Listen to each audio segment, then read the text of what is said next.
السلام علیکم ورحمۃ اللہ وبرکاتہ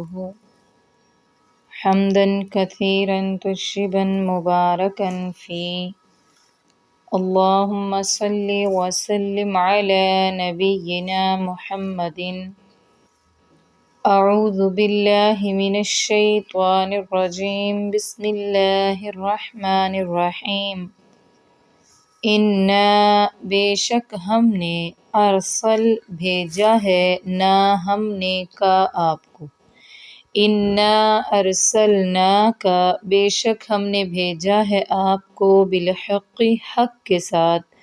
بشیرن خوشخبری دینے والا بنا کر و نذیرا اور ڈرانے والا بنا کر ولا تسألوا اور نہ سوال کیا جائے گا آپ سے عن اصحاب الجحیم دوزخ والوں کے بارے میں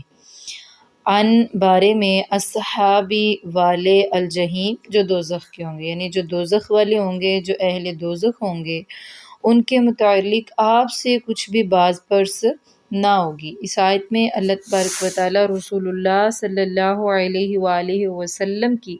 شان اور صفات بیان فرما رہے ہیں۔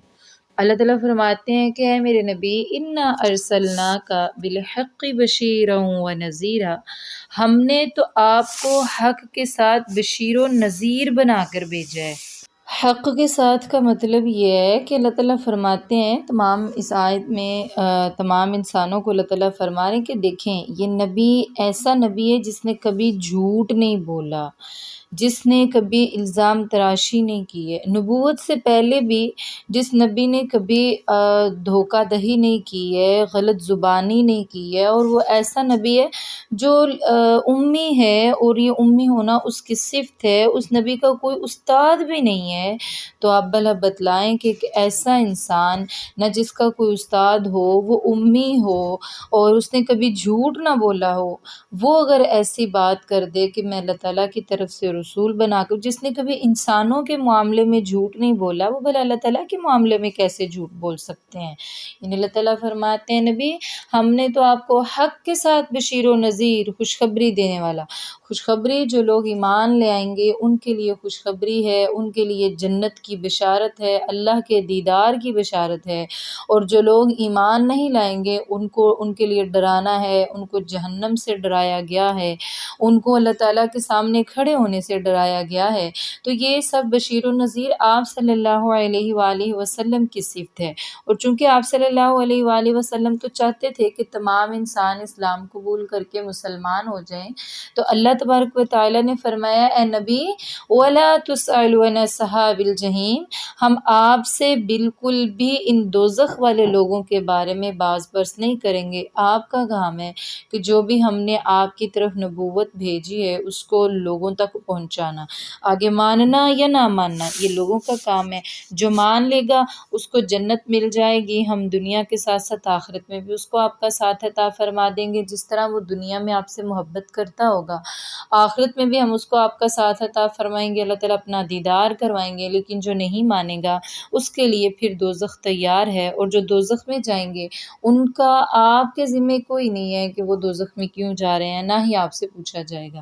اور یاد رکھیے وَلَن تَرْضَىٰ، اے نبی ہرگز ناراضی ہوں گے آپ سے، وَلَن اور ہرگز نہیں، تَرْضَىٰ راضی ہوں گے، عَنْکَ آپ سے، الْيَهُودُ یہود، وَلَن نَّصَارَىٰ اور نہ ہی عیسائی راضی ہوں گے، حتیٰ یہاں تک کہ تتبع آپ پیروی کر دیں، ملتہم ان کے دین کی، ان کی ملت کی۔ قل تو آپ فرما دیجئے انا بے شک ہدی اللہ، اللہ کی ہدایت تو هو الہدی وہی تو حقیقی ہدایت ہے، وَلَئِن اور البتہ اگر اتبعت آپ پیروی کریں گے، اہواءہم ان کی خواہشات کی،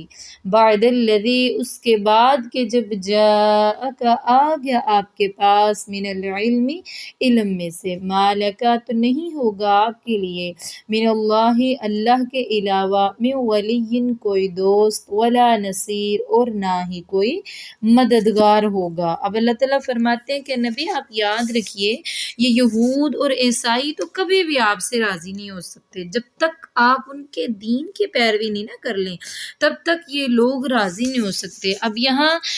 دین سے مراد وہ نہیں ہے جو تورات یا انجیل میں اللہ تبارک و تعالیٰ نے نازل فرمایا ہے، اس سے جو دین ملتہم سے مراد ہے نا وہ خرافات ہیں جنہیں ان لوگوں نے دین سمجھ رکھا تھا، اپنے طور پر ہی دین بنا لیا ہوا تھا، اور وہ رنگ ڈھنگ جو یہ لوگ اختیار کیے ہوئے تھے اسی کو یہ دین سمجھتے تھے۔ تو اللہ تعالیٰ فرماتے ہیں کہ جب تک آپ ان کے رنگ ڈھنگ کو اختیار نہیں کریں گے نا تب تک وہ آپ سے راضی نہیں ہوں گے، لہٰذا انہیں خوش رکھنے کی فکر چھوڑ دیجئے، کیونکہ جب تک آپ عقائد و اعمال کی انہیں گمراہیوں میں مبتلا نہ ہو جائیں جن میں یہ پڑے ہوئے ہیں، اس وقت تک تو ان کا آپ صلی اللہ علیہ وآلہ وسلم سے راضی ہونا بالکل محال ہے۔ تو پھر آپ بھی ان کے لیے پریشان ہونا اور ان کو جو ہے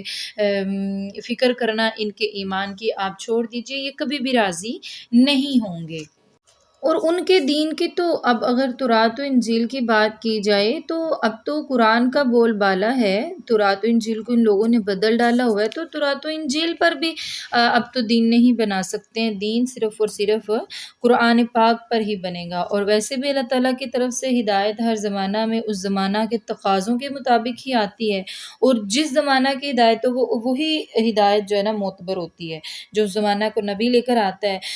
اس دور میں اللہ تعالیٰ کی ہدایت قرآن میں ہے اور اسی پر سب کو ایمان لانا ضروری ہے۔ سیدنا جابر رضی اللہ تعالیٰ عنہ رسول اللہ صلی اللہ علیہ وآلہ وسلم سے روایت کرتے ہیں کہ سیدنا عمر رضی اللہ تعالیٰ عنہ آپ کے پاس تورات کا ایک نسخہ لے کر آئے اور کہنے لگے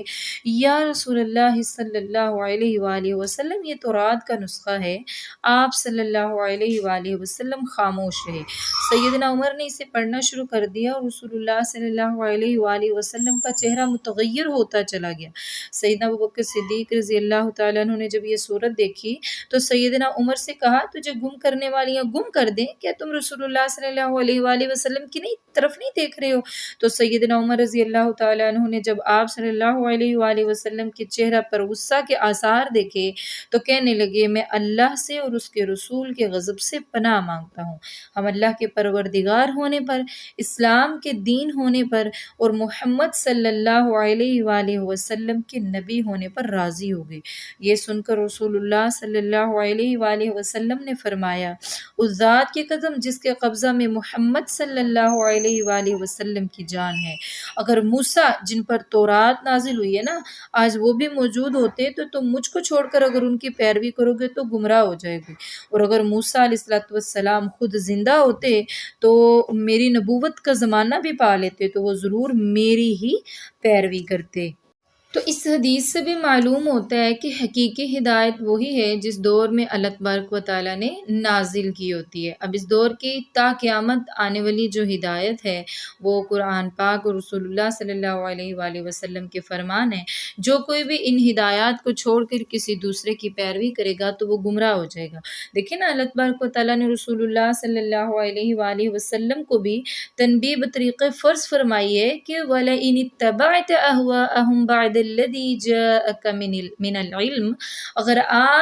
اگر آپ بھی ان کی خواہشات کی پیروی کر جائیں گے آپ کے پاس علم آنے کے باوجود تو مَا لَكَ مِنَ اللَّهِ مِنْ وَلِيٍّ وَلَا نَصِيرٍ، تو آپ کو بھی اللہ سے کوئی بچانے والا نہیں ہو سکتا۔ گویا امت کو انتہائی تاکید سے یہاں پر آگاہ کیا جا رہا ہے کہ اگر کوئی شخص اسلام لانے کے بعد پھر سے یہودی یا عیسائی بن جائے یا انہی کے طریقے انہی کے رسم و رواج اپنانے لگے تو ان کو اللہ کے عذاب سے کوئی نہیں بچا سکتا ہے۔ الذین وہ لوگ کہ آتیناہم دی ہم نے انہیں الکتاب کتاب، یتلونہ وہ پڑھتے ہیں اس کو حق جس طرح حق ہے، تلاوت ہی اس کی تلاوت کا، اولئک یہی تو لوگ یؤمنون بھی حقیقی مومن ہیں، ومن یکفر اور جو کوئی کفر کرے گا بھی اس کے ساتھ، فاولئک تو یہی لوگ ہم الخاسرون